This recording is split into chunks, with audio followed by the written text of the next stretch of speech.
for people entering the housing market. Are there any future plans for action to help assist first home buyers purchase their first houses?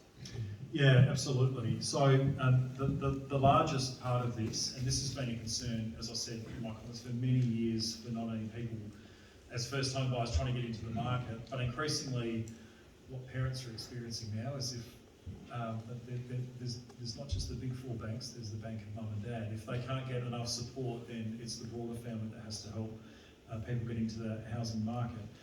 And I think the Premier and I and Catherine agree, this is not where we want to be as a community, where young South Australians are basically locked out of housing. And it's getting to the point now where the availability of housing and the cost of housing means that a couple of young South Australians with good, secure, well-paying jobs, could be a teacher and a police officer together, can't afford to get a mortgage and buy a medium-priced house. I mean, that is not the community that we want to be living in. It's certainly not the community that the Premier, Catherine and I want to be trying to provide some leadership for. So for first home buyers, abolishing stamp duty, but doing it in a way which helps increase supply as well. And also, more broadly, releasing a huge tranche of land, an extra 25,000 allotments across metropolitan Adelaide, to try and provide a real boost to supply and try and bring some of the price pressure off for people who are wanting to buy an allotment and develop land. And even more broadly, you would have seen that as part of the university merger arrangement, we've agreed to support that effort by taking advantage of the opportunity to buy two very significant tracts of land in metropolitan Adelaide, which we think in the medium term will help young South Australians and other South Australians get into affordable homes, both in McGill, really well located land there that the University of South Australia is currently occupying, and when they transition off in the future, having that land available for housing, and also at Mawson Lakes.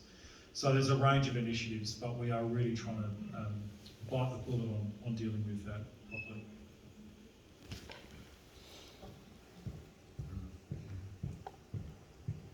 So my question's about health. I've just turned 18, and throughout those 18 years I've had to use the emergency room twice, once in South Australia and once in Melbourne. If I'm being brutally honest, my experience in Melbourne was much quicker and the facilities were much better. I heard the state government's wanting to build a new women's and children's hospital. What are going to be the social and economic benefits of the hospital? Yeah, it's a great question.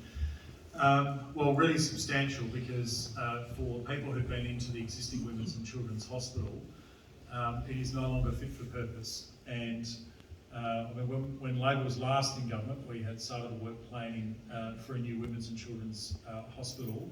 And we've now got to the point where we can actually deliver a functional plan for a new women's and children's hospital, and one which is not only substantially bigger than the current facility, with more overnight paediatric beds and all the other services that gets provided in that hospital, but located on a site which will allow it to expand in the future. And while the previous option was to co-locate it with the Royal Adelaide Hospital, doing that would have prevented that future expansion capacity, and doing that would have prevented the Royal Adelaide Hospital from expanding in the future. And we know that our community is growing and health needs are continuing to increase, and we've got to allow in the well into the future for that to be expanded. So I think there's no regrets for us, despite the very high expense of investing in a brand new fit for purpose women's and children's hospital that will be able to provide contemporary healthcare for decades to come.